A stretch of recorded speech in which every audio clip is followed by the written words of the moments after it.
अस्सलाम वालेकुम नाज़रीन। पाकिस्तानी टीम वर्ल्ड कप के लिए दुबई पहुंच गई। शानदार एंट्री। पाकिस्तानी टीम आपको बहुत बड़ी ब्रेकिंग न्यूज़ से आगाह कर रहे हैं नाज़रीन। पाकिस्तानी टीम दुबई पहुंच चुकी है इस टाइम नाज़रीन। बहुत बड़ा इस्तकबाल हुआ नाज़रीन। पाकिस्तानी टीम का अपना पहला प्रैक्टिस मैच 17 तारीख को इंग्लैंड के साथ खेलेगी और दूसरा प्रैक्टिस मैच 20 तारीख को वेस्ट इंडीज़ के साथ होगा नाज़रीन। और फाइनल वर्ल्ड कप जो मैच है, पहला world cup match T20 world cup, वो पाकिस्तान और इंडिया का मुकाबला है जो पूरी दुनिया में माना जाता है।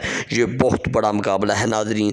तो नाज़रीन आपको आगाह करें ब्रेकिंग न्यूज़ से, पाकिस्तानी टीम दुबई पहुंच चुकी है और एक दिन कंटिन्यू करने के बाद का नाज़रीन वो प्रैक्टिस शुरू करेगी। हम आपको बहुत बड़ी खबर से आगाह कर रहे हैं।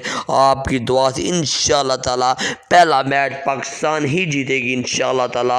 आपकी दुआएं रहीं तो पाकिस्तान मैच जीत के आएगा और इंशाअल्लाह इस बार फिर चैंपियन ट्रॉफी पाकिस्तान बनेगा। ये आप देख सकते हैं big match Pakistan was India boss team playing new वर्दी न्यू स्कोर के साथ नाज़रीन। पाकिस्तानी टाइम पहुंच चुकी है। अगर आपको अच्छी लगी तो हमारी वीडियो को लाइक और शेयर करें, दूसरों तक भी पहुंचाएं। अल्लाह हाफिज़। आपकी दुआओं के साथ पाकिस्तान जिंदा।